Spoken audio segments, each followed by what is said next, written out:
So good evening, everyone. Welcome to this Keio University, Keio Center of Strategy. We have one distinguished, very distinguished guest from the UK, and also we have two panelists from Japan, Tokyo, whom I think you all know very well. First of all, I would like to briefly introduce myself. My name is Hitoshi Suzuki. I am a think tanker at the Institute of Geoeconomics at the International House of Japan, and I'm more interested in Japanese car industry in Europe, and now at the think tank also covering economic security and CPTPP issues and liberal international order, which is today's theme. So if you allow me, I would like to introduce our panelists today. To my left, Dr. Hans Kundunani, who I think all of you already know for his numerous books, contested and also very interesting, contesting for very good reasons. I think the most recent book which you found at the entrance, Euro Whiteness, which is very much debated in Europe today, and of course this book, which was co-edited between Hans and Yuichi, the transformation of liberal international order, evolutions and limitations. So very important that it's evolutions and limitations, and I think this is going to be the point today. Hans is the Associate Fellow on European Issues at the Chatham House, Royal Institute of International Affairs, and we're very happy to have Hans more than 1 week in Tokyo. We hope we would invite you 1-2 months or something and stay more longer in Tokyo, but in Tokyo and elsewhere in Japan. But very happy to have you on board today. And next to Hans, I think everyone knows Professor Yuichi Hosoya, professor here at the Keio University, Law Faculty, and also the Graduate School, professor of international politics here, and running this KCS think tank here in Tokyo. And I think I'll just omit all his too much numerous books written in Japanese and also in English. I think you all know quite well. He specialized in diplomatic history. He has served in many occasions for government, and also Director of Research at Asian Pacific Initiative, which is a sort of a brand name now merged under the International House of Japan Institute of Geoeconomics. So last of all, our panelist, Professor Kazuto Suzuki, professor at the Graduate School of Public Policy at the University of Tokyo. He's also the director and group head of economic security at the Institute of Geoeconomics, International House of Japan, and now advising several occasions for the government on economic security. So I think that'll be quite enough for introducing our panelists. So I think I'll give the floor to Yuichi-san, Professor Hosoya, to start the panel. Please, the floor yours. Well, thank you very much, Suzuki-san, for your kind introduction of ourselves, and also kind introduction of today's event. Maybe I should have be a moderator of this session as director of Keio Center for Strategy, and also one of the co-editor of this book. But I decided to ask Suzuki-san to chair this session because yesterday at the International House of Japan we had an event, and I moderated a symposium, and I couldn't talk a lot. So that's why this time I think that I want to talk more about the contents of the book, and Hitoshi Suzuki-san kindly accepted to be a moderator of this event. Let me first of all introduce a little bit about our project, a Liberal International Order project, because this started with this book, the publication of the book, The Crisis of Liberal Internationalism, Japan and the World Order, co-edited by Yoichi Funabashi, the former president, chairman of the Asia Pacific Initiative, and also Professor John Eikenberry. Maybe John Eikenberry's name is so famous for those who knows a lot about liberal international order. So after finishing this first stage of our liberal international order project at the Asia Pacific Initiative, Chairman Funabashi asked me to succeed his role in the second stage of our project. And I started the second stage, and I collected best intellectual or stock scholars in my generation, and Hans is one of them. He is exceptionally powerful intellectually, and he is always radical in analyzing the current international relations, and always his comment is insightful. So during the process of the preparation of this book, we have had so many online meetings, and he has been always quite radical in criticizing some quite superficial arguments and try to deepen our understanding about what's happening in the world. So at least for these reasons, I'm extremely grateful for Hans's role in deepening our discussion during our online meetings. So in this sense, I really recommend you all to read his chapter, because I learned a lot from his arguments about the future of liberal international order, and I actually used some of his argument in my introductory chapter. I wrote introductory chapter, Japan and the reform of the liberal international order, and I began my discussion with arguing that we are now facing the decline of the liberal international order. We have so many challenges. We have so many challenges, both internal challenges and external challenges.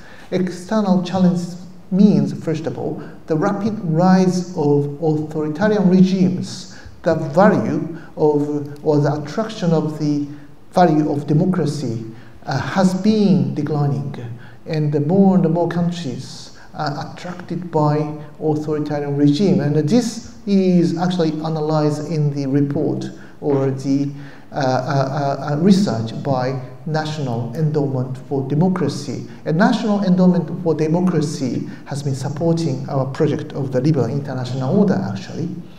And also that is sensed by the research by Freedom House. Freedom House has been newly reporting the trends of both freedom and democracy. And in the last 17 years, the report by the Freedom House said that continuously democracy has been declining.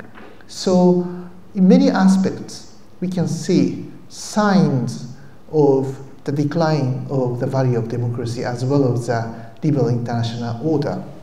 And also, we have so many external challenges. Internal challenges mean the rapid rise of populism and nationalism in leading democratic countries like the United States. In the United States, we can see both polarization of the politics as well as a rise of populist trends, represented by, of course, Mr. Donald Trump. So in each country, as we can see in the Netherlands, we can see the rapid rise of the far-right movement in France as well, and also in Germany as well. Yeah, well, maybe we will mention a little more about this later. And external challenges, as I mentioned, we have been seeing the rise of authoritarian regimes because of the two dimensions of challenges, internal dimension and external dimension. We can sense the decline of liberal international order. Some scholars are saying that this is not true. One scholar told me in an event that John Eikenberry created the concept of liberal international order, and the liberal international order exists only in the mind of John Eikenberry. And John Eikenberry says that the liberal international order is decline.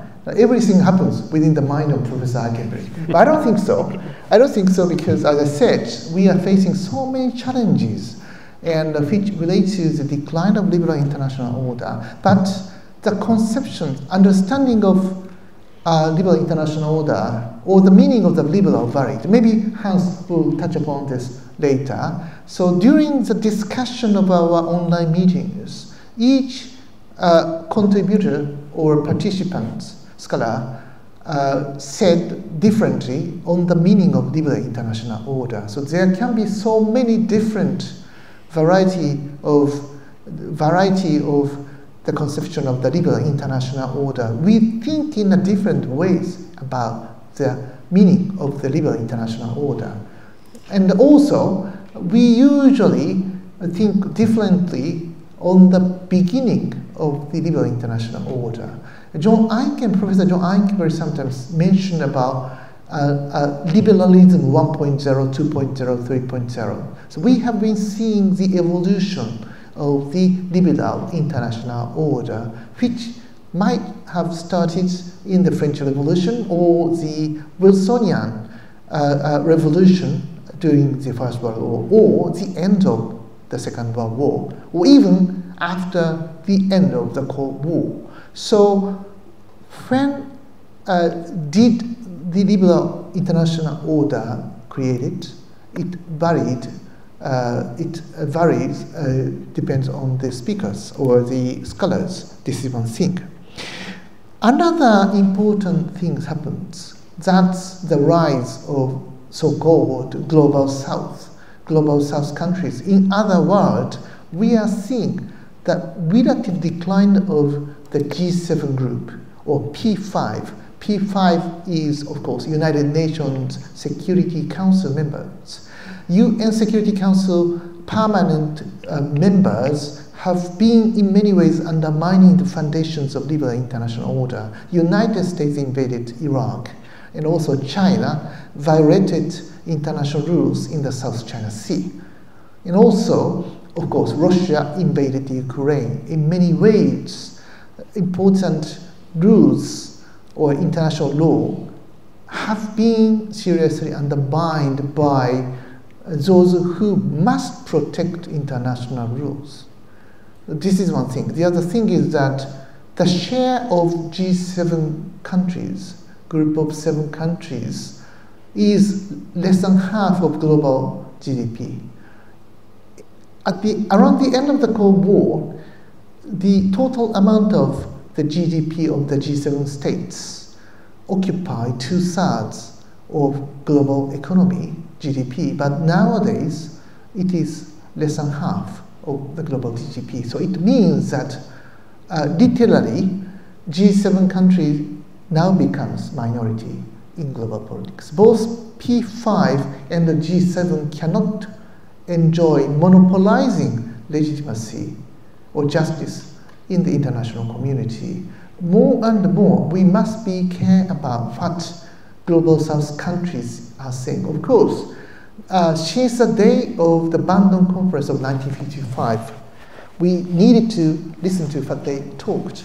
And in 1970s, we had a group of 77 who are criticizing the hypocrisy of G7 countries. But still, nowadays, it is much more important than before to look at what they are doing or what they are saying.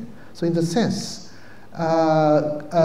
we have to be careful about the fact that liberal international order becomes much more partial, much more limited in the scope or in the extent in the global politics.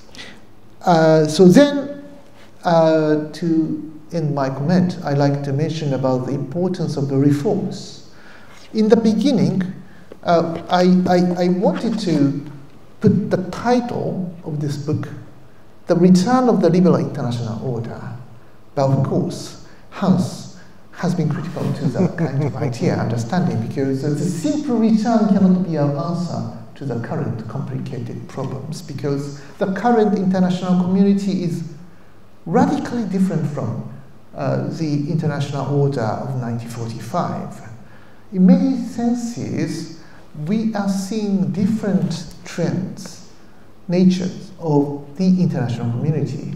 So that's why we first need to understand them, and then we need to reform them to fit to the current international environment. That's why I modify the original title of The Return of the Liberal International Order to The Transformation of Liberal International Order, Evolutions and Limitations. Maybe I can put the title, The End of the Liberal International Order, and that can be much more appealing to readers. But I don't think that the Liberal International Order already ended. It survives, but it survives in a much smaller territory in the world.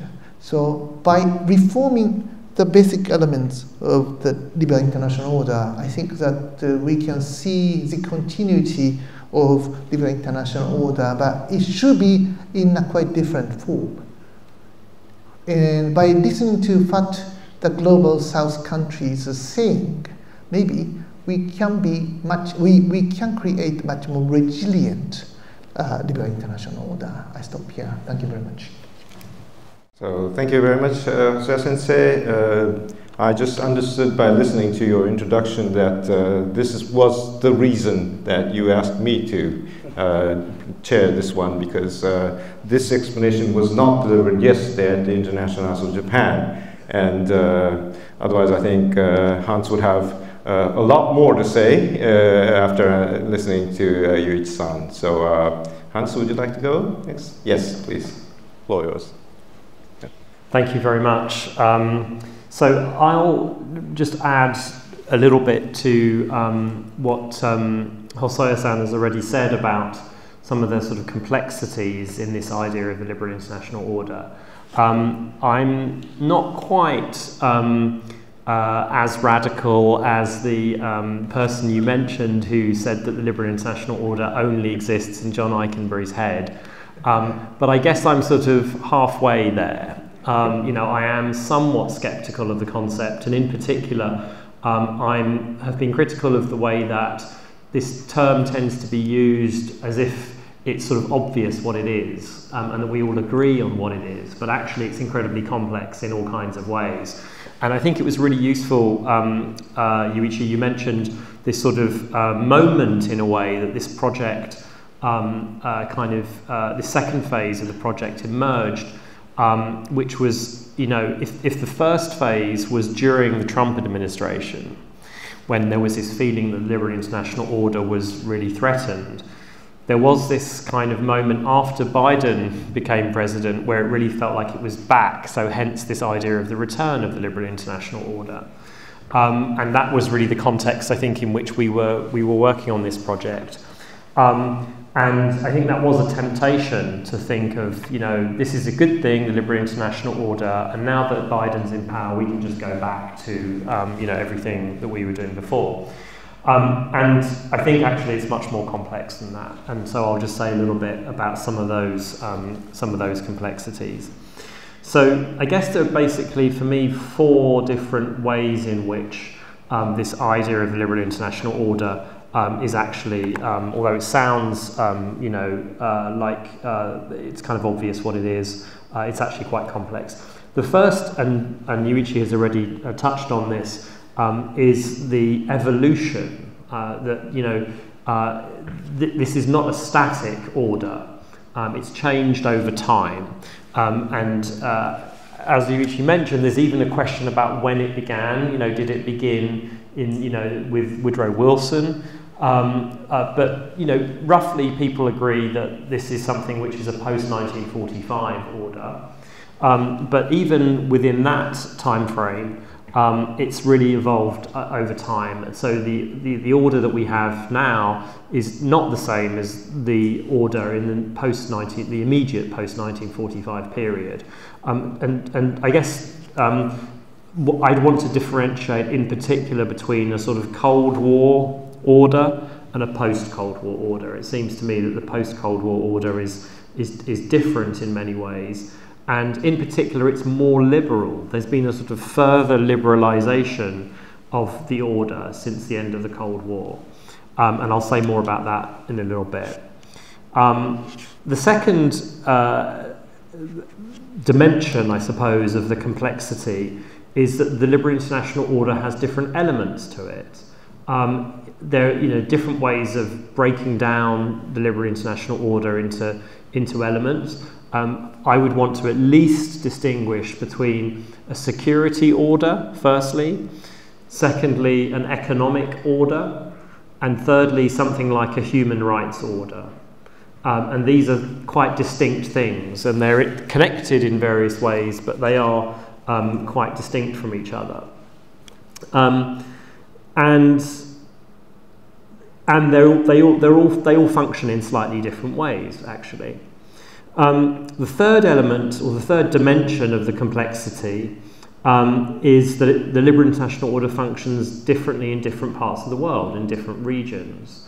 And one very simple example of that is let's take the security order, to go back to the differentiation between different elements of the order. If we just take the security order, and then you think about the security order in Europe compared to the security order in Asia, it's obviously very different, right?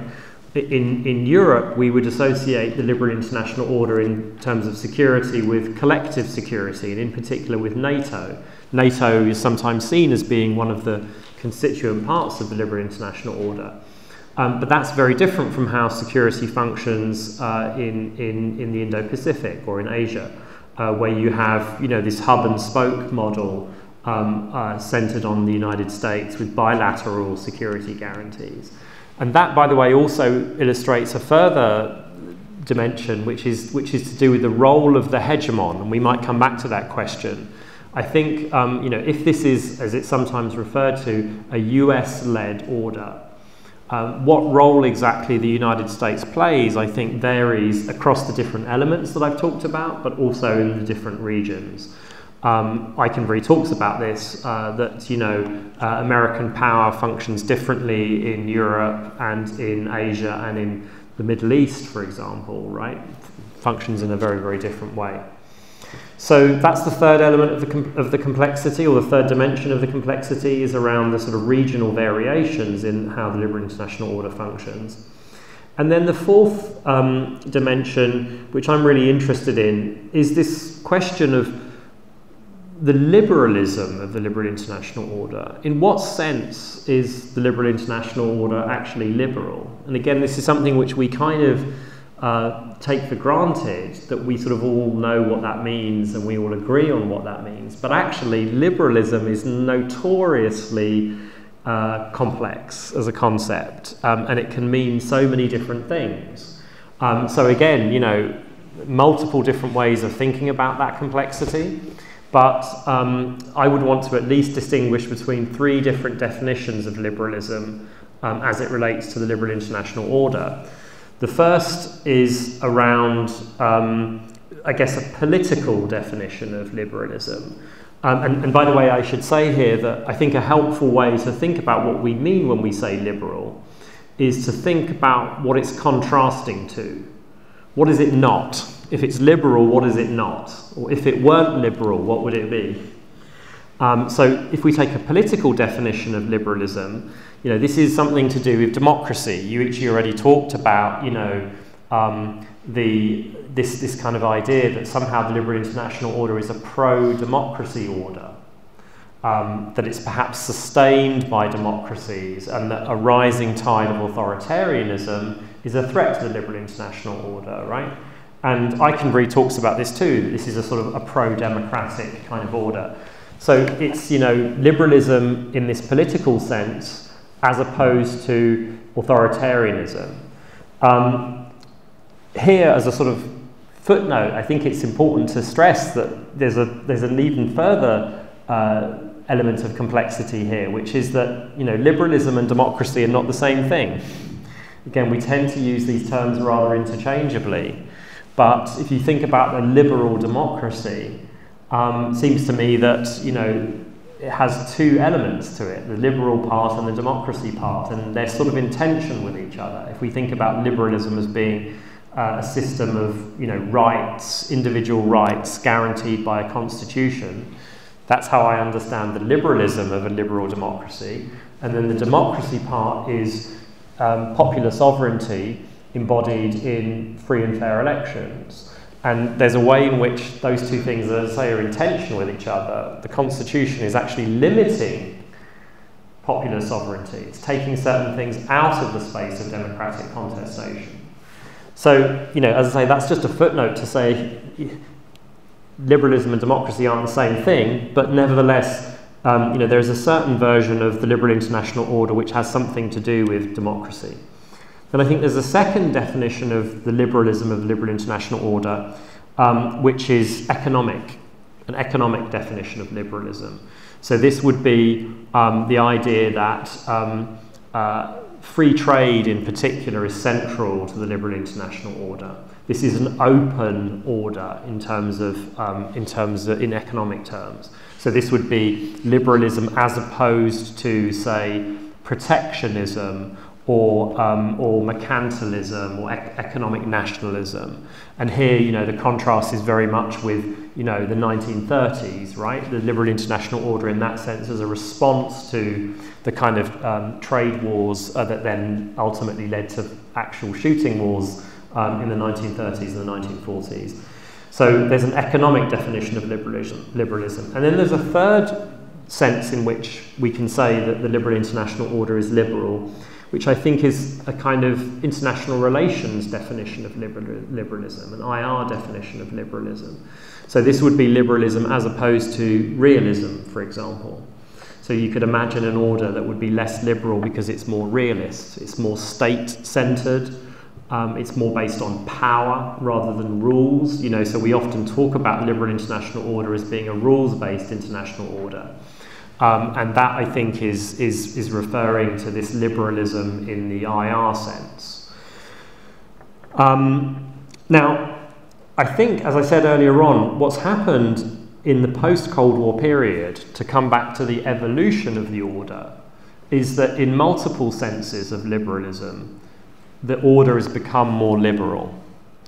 And as I say, that's to do with the way that the rules, the development of rules has gone further, and it's undermined actually state sovereignty. You know, the order in the immediate post-1945 period was centred on the idea of state sovereignty. I think what's happened in the post-Cold War period is that across the different elements of the order, it's become more liberal in the sense that it's actually undermined state sovereignty. So if you think about, for example, in the economic order, World Trade Organization rules have gone further than they did in the Cold War period. So, you know, you can contrast the Cold War order in economic terms was the sort of period of GATT, and there was a certain kind of openness in terms of free trade, but it was quite limited. States had quite a lot of power still. What's happened in the post-Cold War period with the creation of the World Trade Organization, so we've gone from the sort of GATT era to the WTO era, is that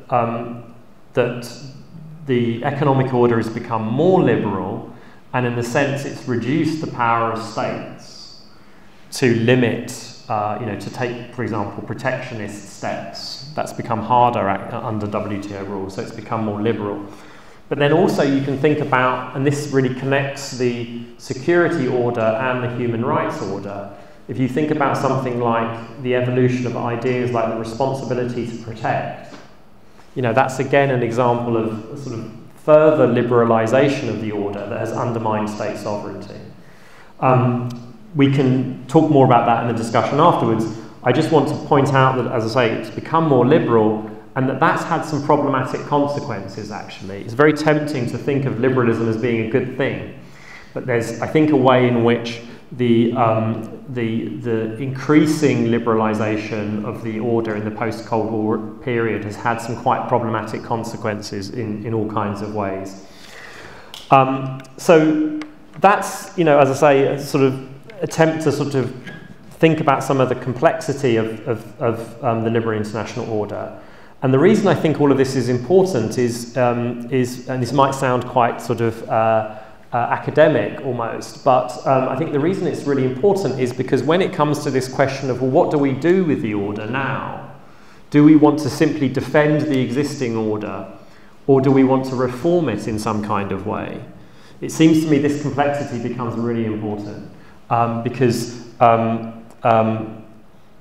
you know, first of all, the question, is it just a matter of defending it or is it a matter of reforming it? Depends on how exactly you understand the order and what's gone wrong with it, if anything. But also in terms of how you reform it, I think this complexity again becomes really important. So the question becomes, you know, what exactly do we want to reform? How do we want to reform it? What needs to change?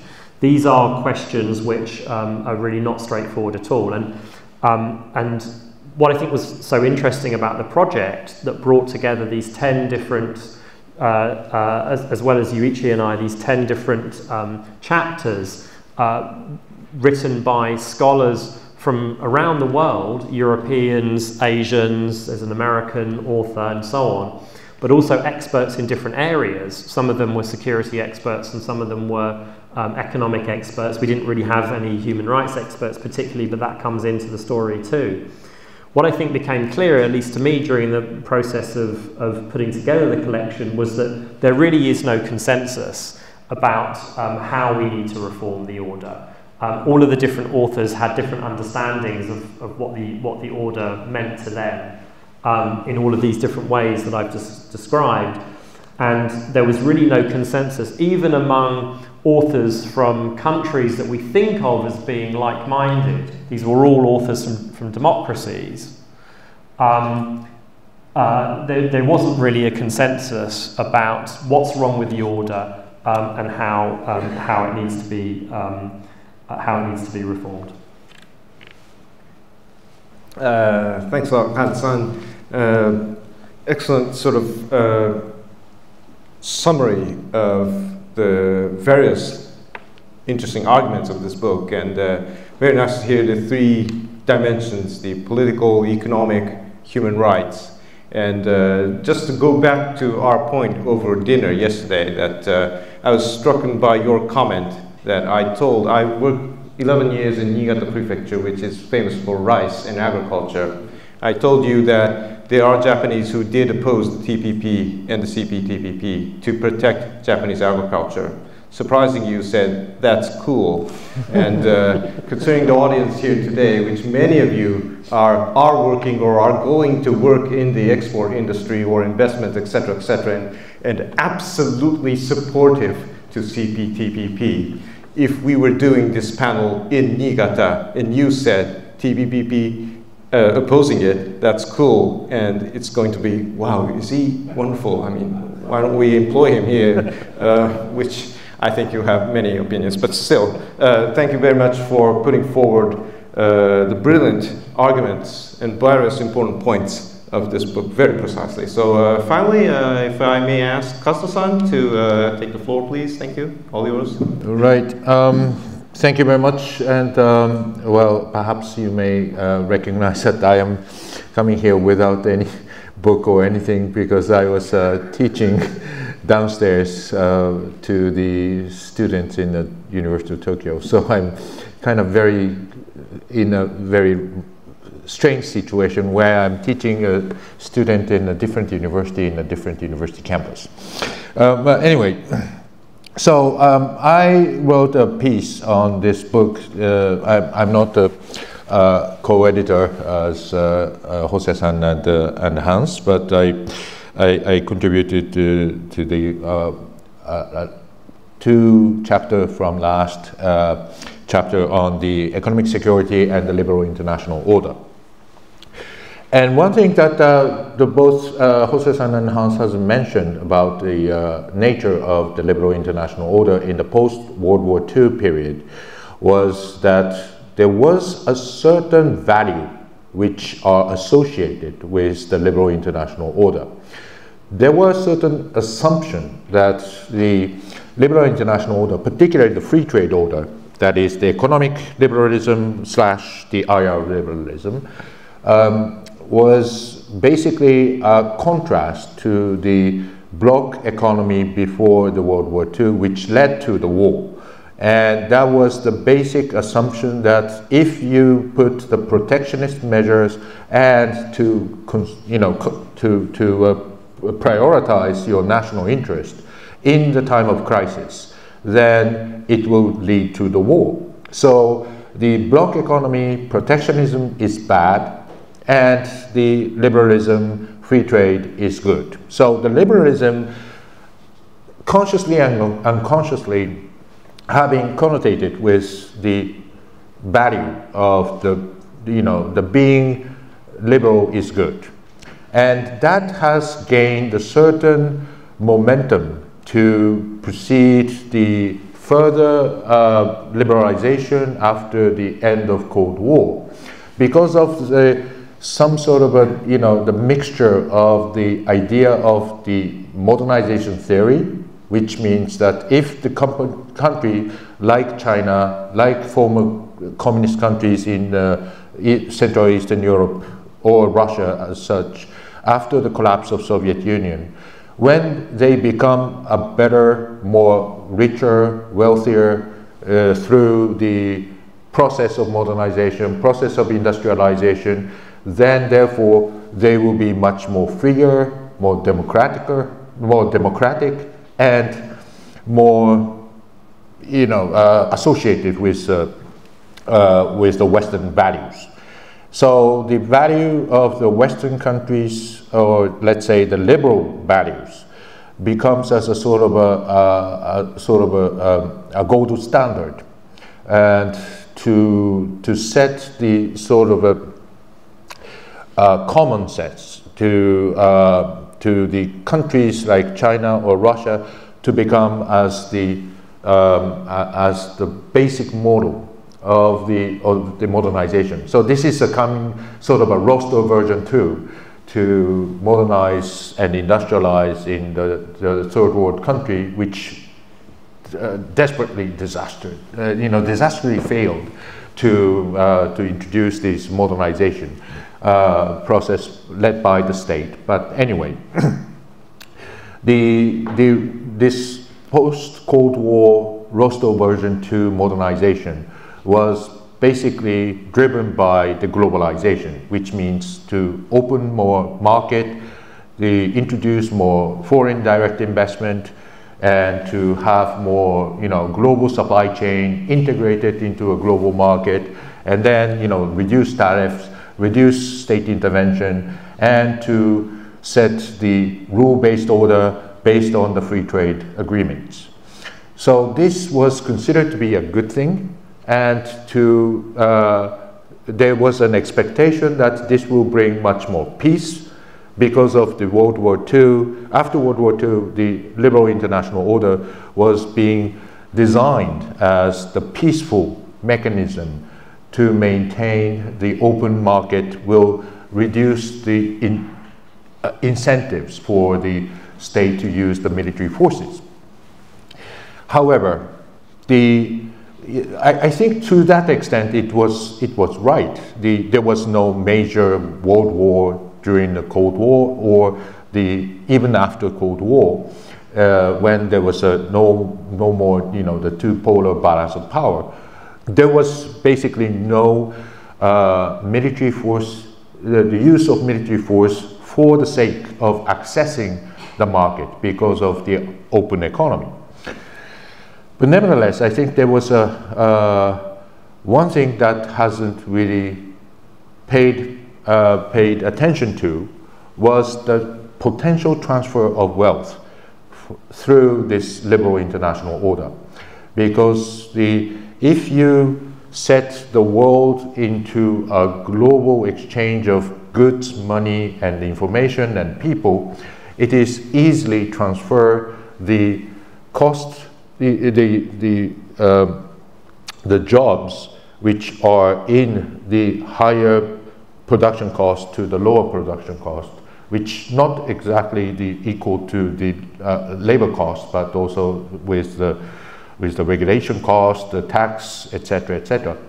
There are the differences of the production cost across the different regions, and there are technically transfer of of jobs from one country to another, and that is associated with the transfer of wealth. So the wealth from the wealthier country is transferred to the poorer country because of the differences of the cost. So that is something of what people call the shadow of the globalization. And if you look at the sort of the Midwest of the United States, if you go to the northern part of France, or there are many places which is called the Rust Belt, or places where the people are losing jobs.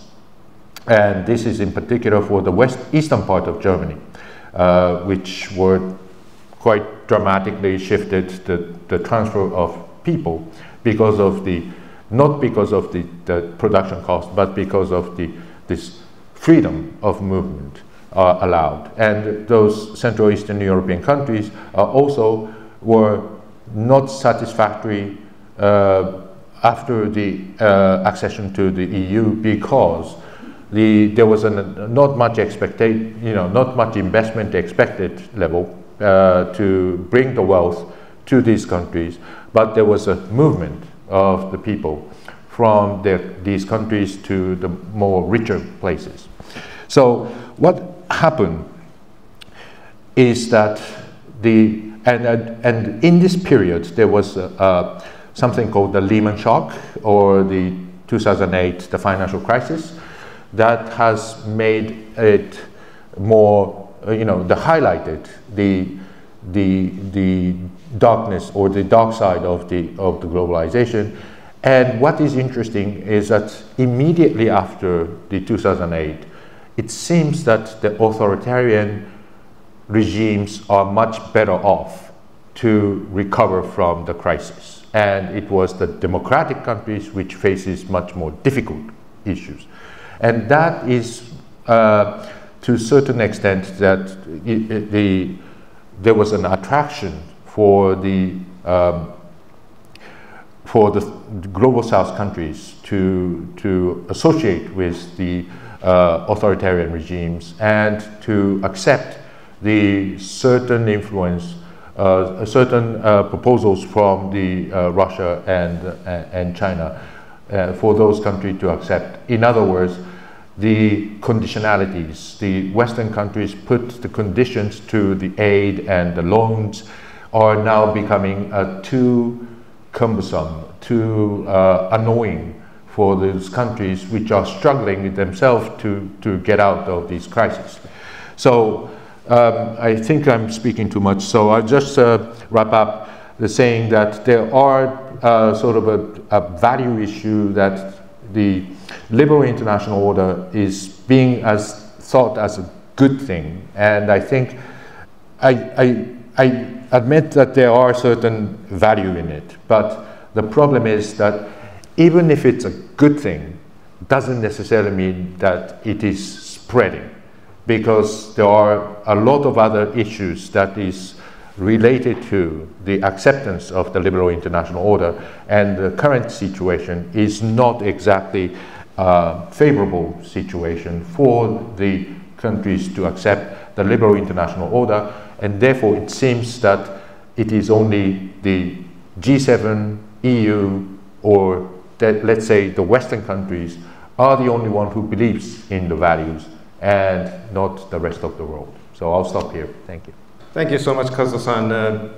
Very elevated debate, I would say, because reading back your chapter in this book, you raise China as the trouble, so to say. You haven't written trouble, but I'll just flatly say it, trouble. And you point out that WTO is unable to rule China's behavior, like using the security exception, saying that any economic interest against China could be claimed that it is a threat against Chinese national security, and they would just freely ignore WTO rules. And then that would, I think, raise a question, which is economic security, and if Japan and the EU do more economic security policies, would that possibly mean more protectionism?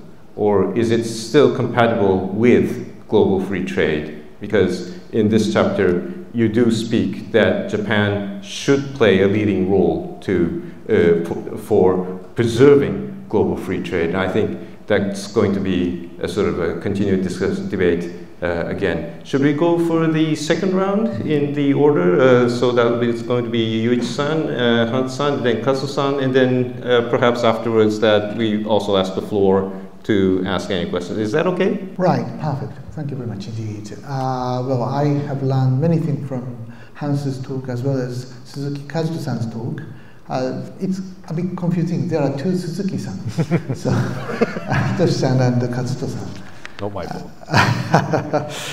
And we all, I mean, the three panelists all agree that we are facing difficult challenges, and the liberal international order is facing maybe more serious challenges than before. So it's always difficult to survive. But my central question is whether liberal democracies like United States, UK, Germany, Japan, and so on, maybe we can add Netherlands. We have to know whether these liberal democracies are enhancing or damaging the foundations of the liberal international order, of course, which include economic security. Economic security policy can either strengthen or damage the foundation of liberal international order. And the other thing is that whether China is damaging liberal international order or not.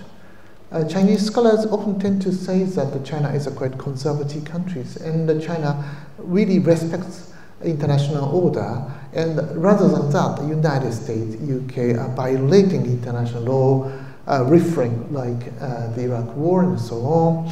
So we are criticizing each other. Each country criticizes the other one. It's them who criticize, who damage the foundation of liberal international order. This happens because, as I said in the beginning, this happens because each country or each contributor of the volume think the meaning of the liberal international order differently. So every country can claim that they are defending rule-based or liberal international order. Of course, liberal means quite ideological liberal thought. That's why some authoritarian regimes do not like the concept of the liberal international order. But always it is difficult to grasp what the liberal international order means. But at the same time, international order cannot always be neutral. International order must have some aspects of values or norms. And it may be true that the United States like defend some important liberal values, and the EU is likewise. EU is not a neutral organization. It's a kind of a value-added or norm-embedded community which are saying that which has defended important values like human rights, rule of law, democracy, and so on. So naturally, the European Union would be confrontational to authoritarian regimes which seemingly undermine the foundation of liberal international order. So we are living in a very difficult time to evaluate who is damaging or undermining international order, and whether we can properly describe the meaning of the liberal, as Hans refers, the meaning of liberal, to properly understand the meaning of the liberal international order. So it's quite confusing, but we cannot escape from the importance of value, as Suzuki Kazu-san referred a little at the end of his talk. So value is important, but the point is value always is difficult to describe, and it depends on who defines the meaning of the value. So in the sense, I like to ask anyone, the panelists or any audience, who is damaging or undermining the liberal international order? Can we simply say that China and Russia or those authoritarian regimes are undermining liberal international order, and whether we can simply say that the United States, European Union, and Japan are simply defending those values? As I said, challenges are coming from within. There is internal challenges, and I think that many people fully understand the truth. I mean, the truth that challenges are coming from within as well. Which means that if those who hate, like Mr. Trump, who hates liberal value, would occupy important place in the power of each country, which can mean that that country, the United States, can easily destroy the foundation of the liberal international order. So this is my question to anyone who would like to respond, but I stop here. Thank you very much, Yuji-san. Yeah, I would be afraid if like Donald Trump of Japan is going to emerge in some place, or is actually already, but Han-san, would you like to first of all answer Yuji-san? Yeah, let me try briefly to not answer it exactly, but say something about it at least. So I think it's a great question. Who is it that's undermining the order? And I mean, you're sort of circling back in a way to, I think, where I started, which was, I think there was a tendency around, or immediately after 2016, to think that the answer to that question was kind of obvious, right? That the people who are undermining liberal international order are domestically, it's populists, right? And internationally, it's authoritarian states. And by the way, those two things are linked because authoritarian states like Russia and China support the populists domestically within the West, right? And I think since then it's become clearer that it's a bit more complicated than that. And I think all of us in different ways are sort of further complicating that picture. But I think it does mean, as you say, Yuichi, that answering the question seriously, who is undermining the order, is quite difficult, actually. And to just sort of give a couple of examples of that, in a way to sort of complicate it even further, is, I guess, as the only European on the panel, even though I'm not an EU citizen anymore since Brexit, I have to say, I think the EU's relationship to the norms and values that you're talking about, Yuichi, is actually rather complex. So let's take democracy, right? I mean, the EU has quite a complicated relationship with democracy, actually, right? EU member states, most of them are democracies, although there are one or two where you might say, Hungary, for example, is that still a democracy? But the EU itself, I don't know how you describe it in terms of democracy. Is it non-democratic, undemocratic? I think it's quite difficult to say it's democratic. And there's a famous quip by Ulrich Beck, who was not a German sociologist, who was not a Eurosceptic. He was very much a pro-European, in other words, a supporter of the European Union. And he used to quip that if the EU applied to join the EU, it wouldn't be allowed to because it's not a democracy, right? Similarly, in terms of the economic order, the EU again has quite a complicated relationship with that, right? Does the EU straightforwardly stand for free trade? I'm not sure it does, right? I mean, certainly internally, you have to distinguish between what the EU does internally with the single market, but then also how it acts externally. And if you take German economic policy, which often shapes EU economic policy, that's sometimes described as being mercantilist, right? And lots of economists have sort of suggested that actually Germany and China play a somewhat analogous role in the in the global economy, right? That these are surplus, countries that run massive current account surpluses, exerting deflationary pressure on the global economy. Martin Wolf from the Financial Times at one point talked about Germany, a kind of conflation of China and Germany, right?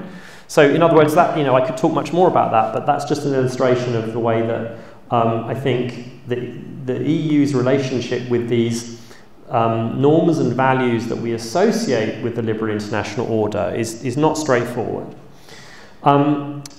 The second thing I'll just say is that, again, to try to, again, not answer the question who's undermining the order, but to sort of get closer to it. I suppose the story, and it was kind of implicit in what I said, and I think in some of what you said, Kazuto, as well. To me, I think what we've been experiencing in the last decade or so is a certain kind of crisis of liberalism across these different definitions of liberalism, right? There's a certain crisis of political liberalism, there's a certain crisis of economic liberalism, and there's also a certain crisis of liberalism in the IR sense, right? And I guess the simple version of the story that I would tell, and it's kind of what you said, I think, that we had for the 30-year period after the end of the Cold War, certain kinds of liberal illusions, right? And, at the centre of it was this idea that if we increased economic interdependence, that would, as you said, Kazuto, reduce conflict. It would also help democratise authoritarian states. Again, Germany had this idea of Wandel durch Handel, or change through trade, right? Then also Bob Zellick talked about, China becoming a responsible stakeholder. It's the same kind of idea, right? That you increase economic interdependence, and through economic liberalism, there'll be a more peaceful international order, but also a more democratic one, right? And I think what's happened is we've realised that these were all illusions, and it hasn't turned out that way. And so I think we're now asking ourselves the question across these three definitions of liberalism. Do we, in a sense, need to kind of dial back the liberalism of the liberal international order? So do we need to become a little bit less economically liberal? Do we need to think a little bit more in realist terms, in IR terms? And then in terms of political liberalism, I'm certainly not saying we maybe need to be a little bit less democratic and more authoritarian, but I think there is a sense that that's also a little bit more complex than we thought it was. So as I say, that doesn't answer the question, your question, Yuichi, who is undermining the order? But I think it sort of further complicates it. Excellent, thanks a lot, Hans-san. I think if I remember right, yesterday I think you said this, correct me if I'm wrong, that the liberal dimension has gone too far off, in that it's starting to diminish democracy. And I think our Japanese audience would remember Immanuel Todd, because his books were so much translated into Japanese. The Japanese title was 自由貿易守って民主主義滅ぶ. So that means free trade destroys democracy. And it was and I think many Japanese misunderstood Immanuel Todd as a communist, but still, that book was so much popular in Niigata that I suspected that there was a communist student sect somewhere in the classroom, and it was heavily penetrated and joined by JA, the Agriculture Farmers Group, as well. But that's sort of too much conspiracy stuff, so I'll just keep away from that. But that was the phrase from yesterday, just to introduce to the floor. So Kazu-san, I think the burden is the heaviest because we're asking for answer to Yuichi-san's questions. I think we would like to hear what we want to say. Thank you. Right, so it's a daunting task. So first question by Jose-san about who's damaging the liberal international order. I don't think there is any individual or any individual country that is destroying or manipulating or to have an influence of the liberal international order. The liberal international order is the international order or system itself that is too heavy a burden to put certain pressure on the on a particular. Well, I think it's in a way that the liberal international order will create some sort of a equilibrium to the poor and the rich and the powerful and less powerful, and I think because of the openness, there is always a dynamics. It is very hard to defend or to maintain the certain position of the certain country in a certain period.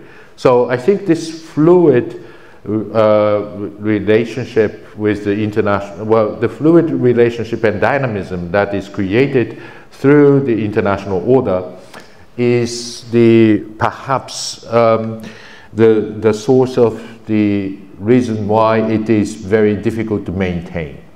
So what I'm trying to say here is that the liberal international order is not being attacked deliberately, because everyone is initially benefited from the liberal international order.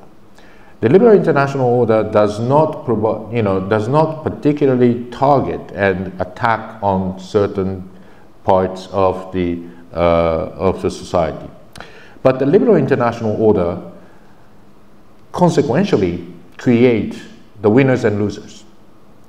And if there are losers trying to regain its position, and often the losers may use this openness as the tools to regain its position, but sometimes the losers can use the different channels of power to change the system of the liberal international order, and which is the political channel. So the concept of the liberal international order in the post-World War II period was to reduce the government intervention, or in Hans's word, it's a sovereign intervention. So undermining sovereignty was, well, it wasn't really an undermining sovereignty. It was the sovereignty retreated from its power, or refrain from exercising its power to intervene in the market or any type of transactions. Reducing tariffs, reducing regulations, letting everything goes according to the economic terms, the market logic. That was basically the concept of the economic liberalism. And also it is to some extent the international rules, or rule-based international order, was supporting the cross-border transactions without state intervention, tariffs, or some sort of a political intervention like export control. So liberal international order basically is the system that is not undermining its sovereignty, but it was the sovereignty which created the liberal international order by refraining from exercising its power. So retreat of state, or retreat of the political power, was the illusion.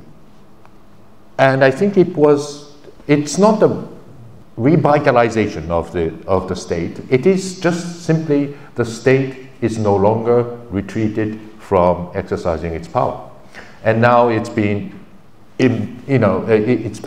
active to intervene in the market because of the domestic power, or domestic losers are now using these political powers to intervene in the market transactions.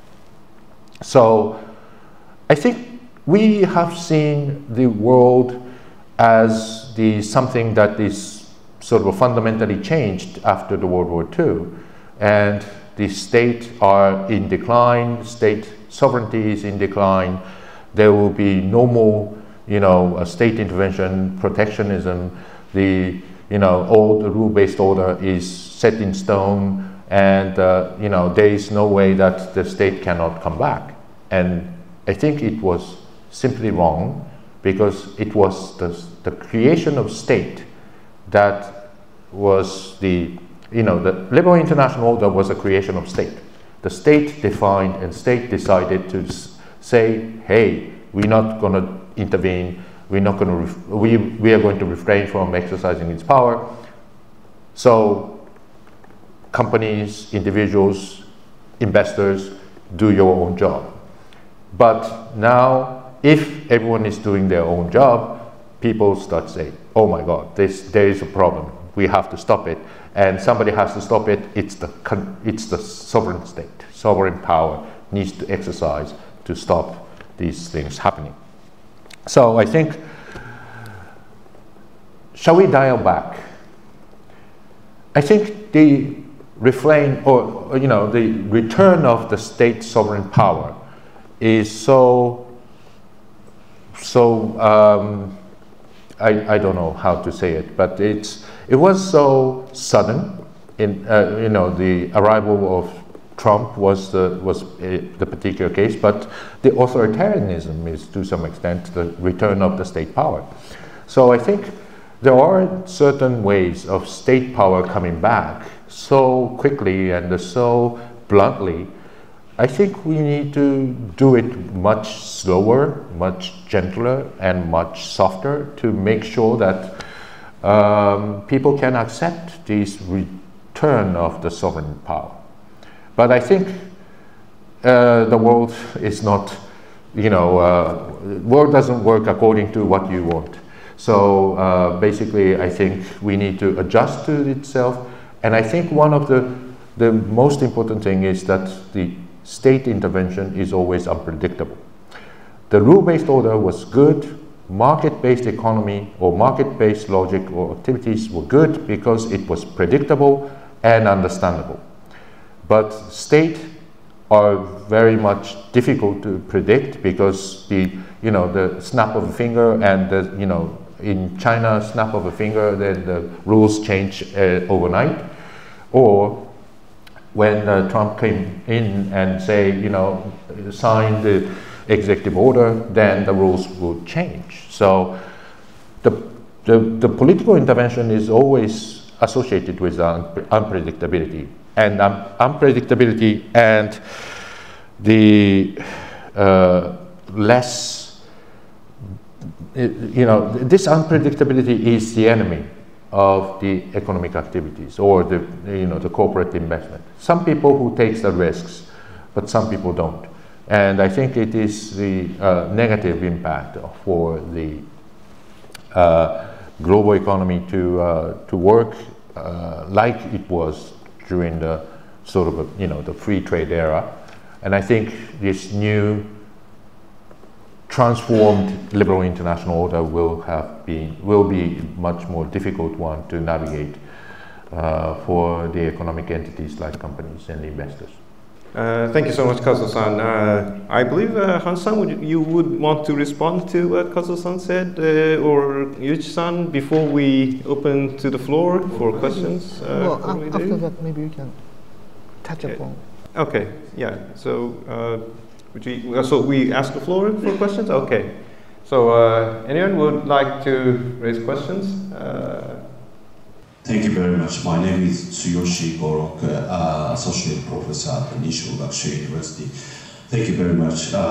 My first question is about the liberal international order and the power. I'm particularly interested in liberal international order and the power, especially the United States power.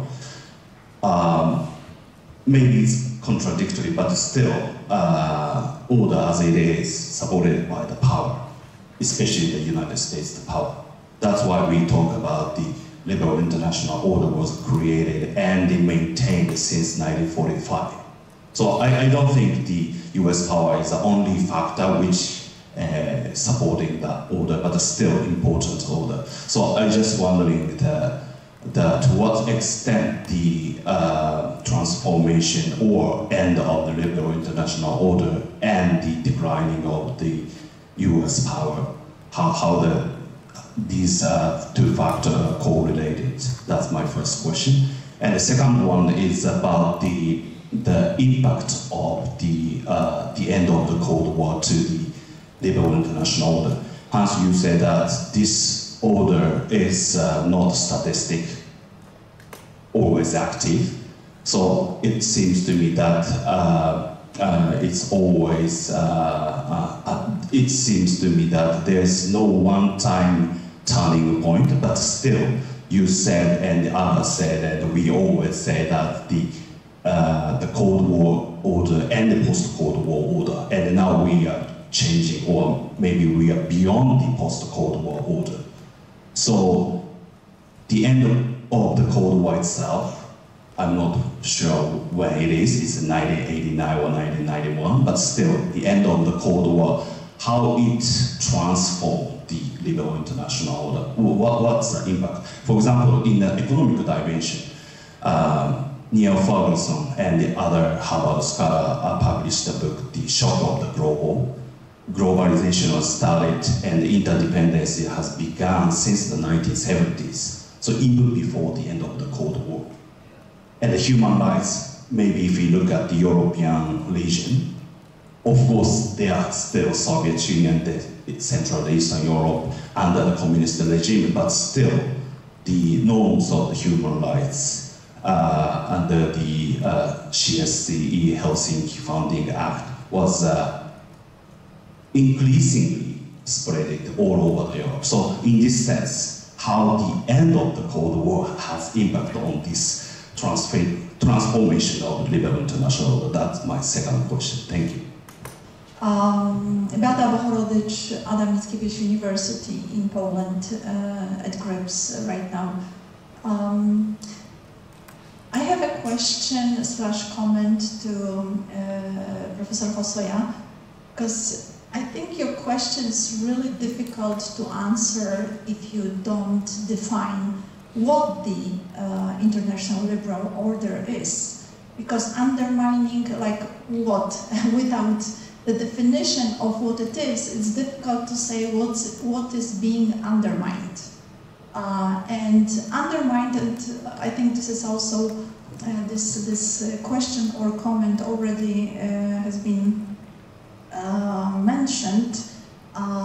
If it's undermined, to what point in time you want to go back to re-establish it? Is there any perfect state that we can go back? And I would assume rather not.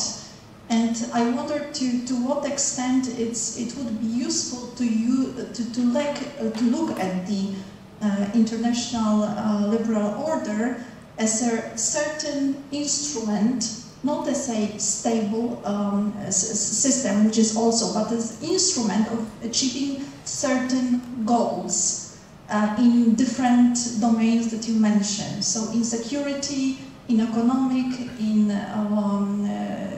human security, and to what extent those goals hasn't been reached.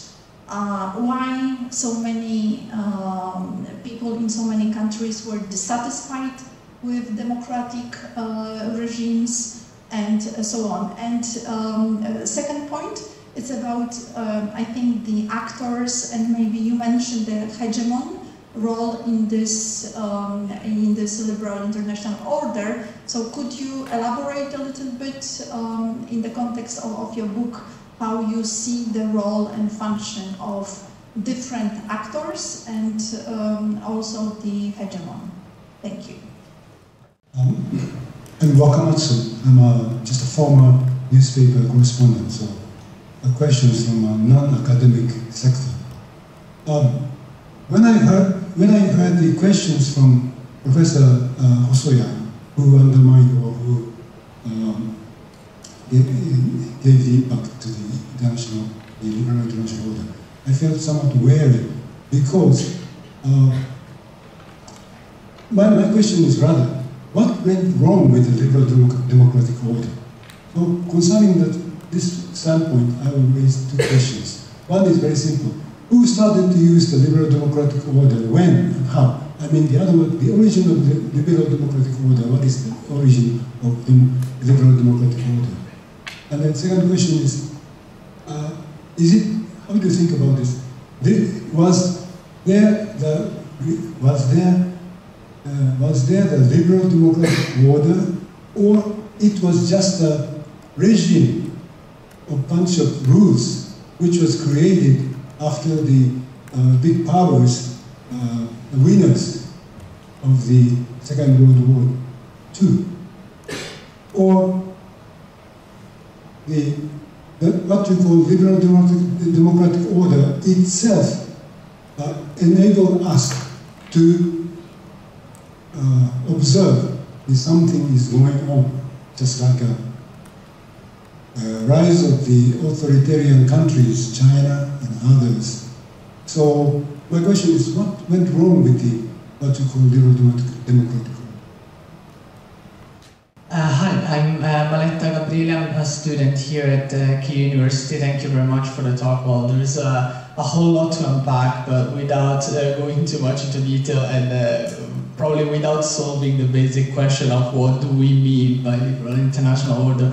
It seems to me as a student, of course, the liberal international order seems to be some rules of the game of the international order that kind of is nice and interesting for democracy, but how about the others? I mean, I try to put into perspective my experience until now that I moved here to Japan. Like, I had a very different understanding of democracy, of values that in the world they seem to exist. But in this part of the world, they don't necessarily exist as we know them in Europe. So when talking about the liberal international order, aren't we talking about too much of ourselves as democracies or countries that function in the same way and keeping some other countries too much outside of this game?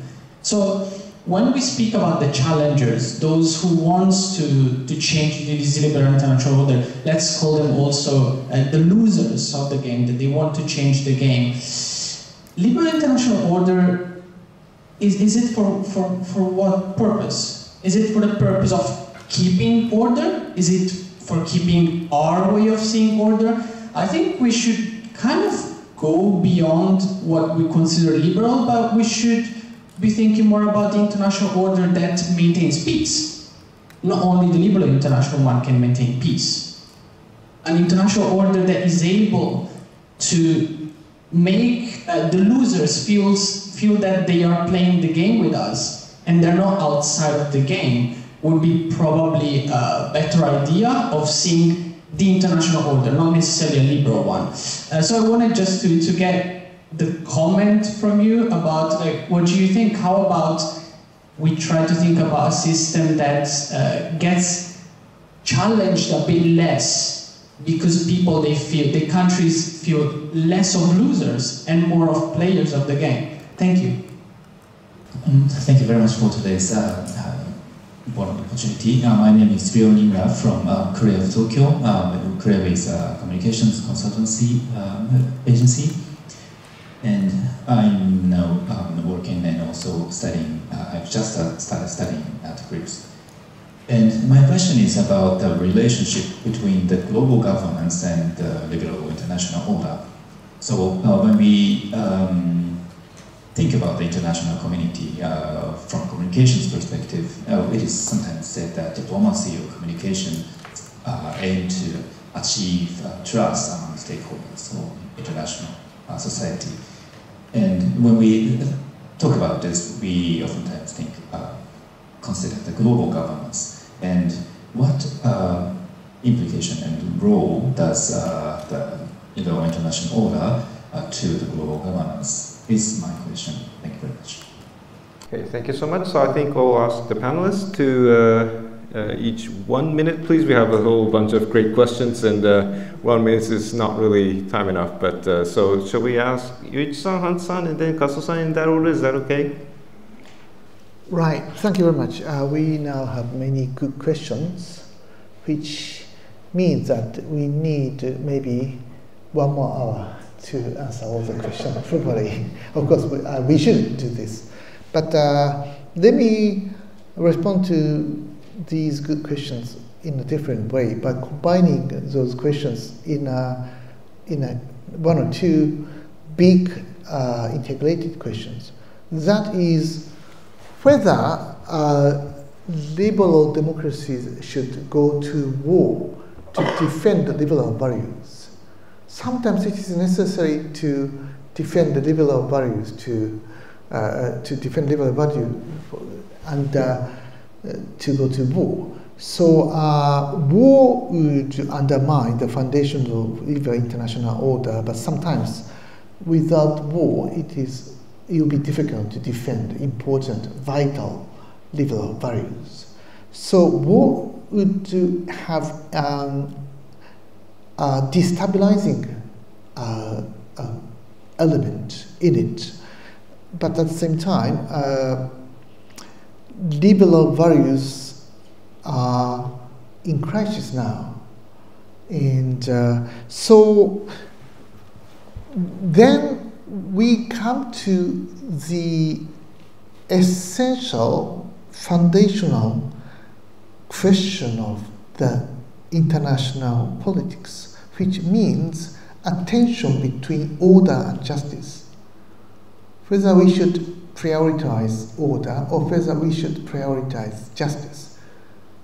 This is the question which Hedley Brew, the leading figure of the English School of International Relations, repeatedly asked, whether we should prioritize order at the cost of some of the important justice or liberal values, or whether we should prioritize the liberal values, and sometimes it results in the destabilization of international order. So this is an essential question. And like Kosovo War, this is a war in essence or in name to defend liberal values. And liberal Western countries were defending the cause of Kosovo War for the purpose of defending liberal values. So now the central problem which we are now facing is that we are seeing both the crisis of justice and the crisis of order. Order is in crisis, and important justice or liberal values are also in crisis. And as many have implied today, we do not really know who are undermining this. Maybe everyone contributed to undermine this, like United States undermined the order and justice by entering into a war in Iraq, and also China did likewise, as I mentioned, and Russia is doing now, and maybe Israel is doing likewise. But they are basically thinking that they are defending important justice or important liberal values. So we cannot answer this puzzle. It means that we are coming back to the original question of who is undermining the liberal international order and who is defending it.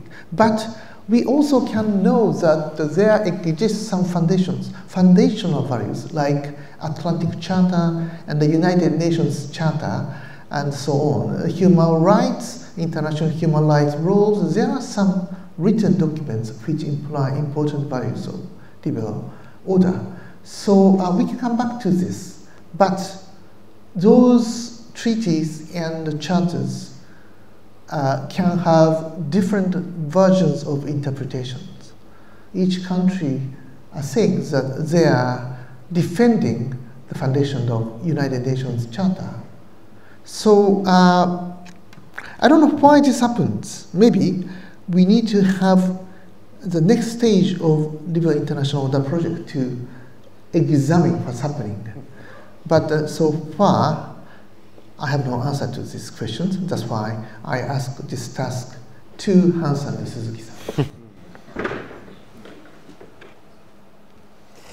So I'll say two things. First of all, to your questions about American power and the impact of the Cold War. Actually, it's interesting because they're kind of connected, it seems to me, because I think one of the major consequences of the end of the Cold War is what is sometimes called the unipolar moment, right? In other words, it's a change in American power, precisely in American power, right?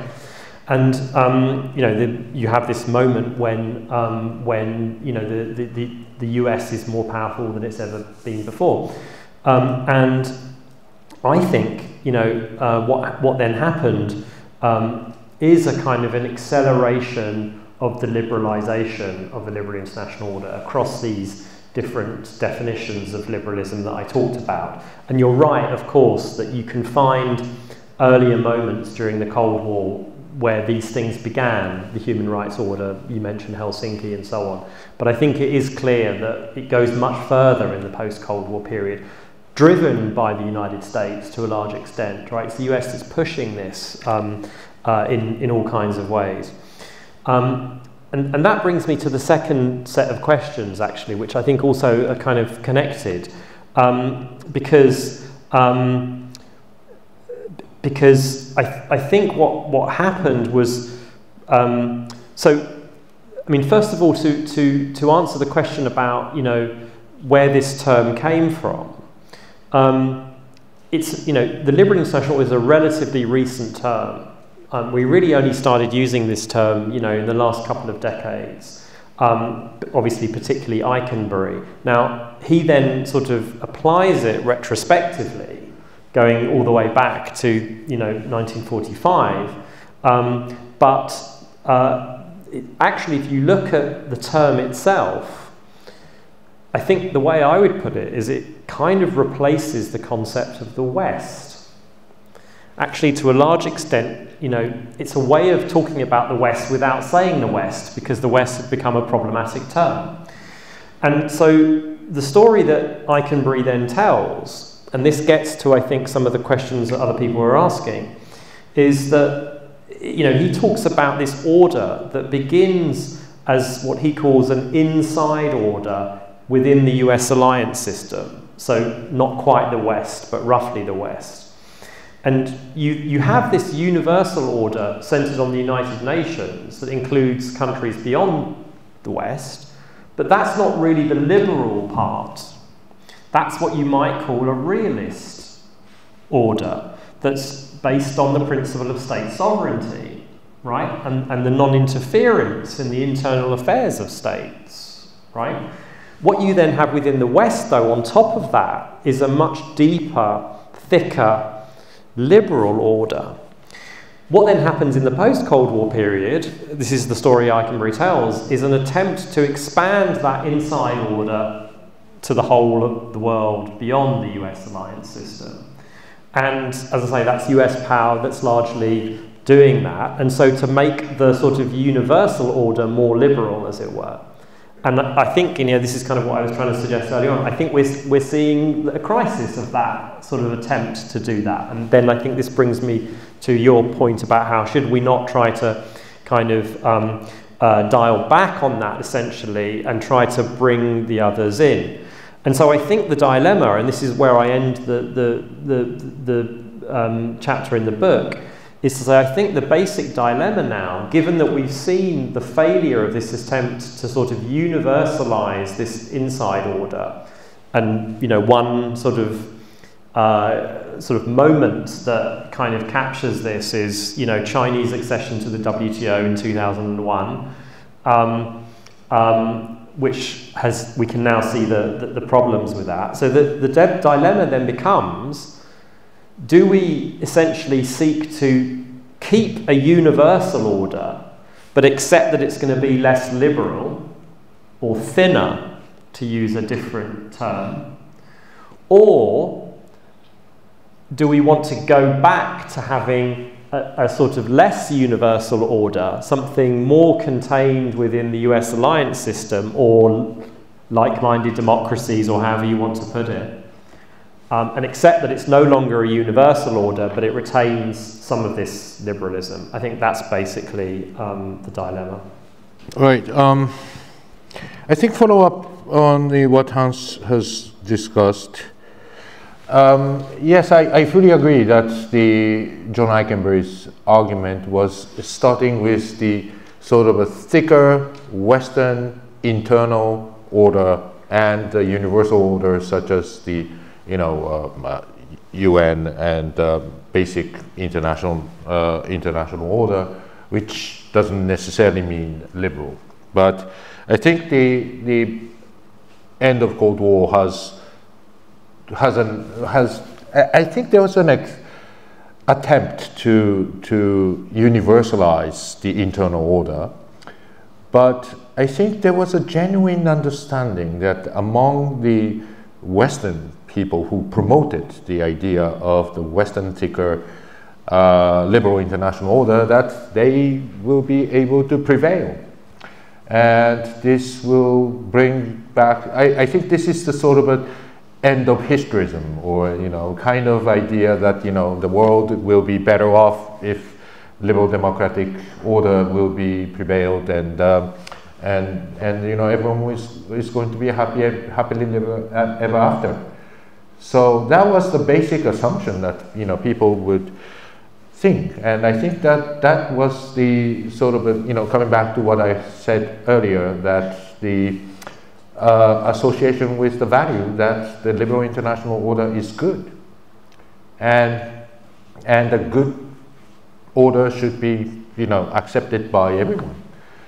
But I think that sort of a very naive, optimistic assumption was not really successful, and then we are facing the sort of challenges and crises. And that was basically the case. But I think it's inevitable in a way that because as long as we do have these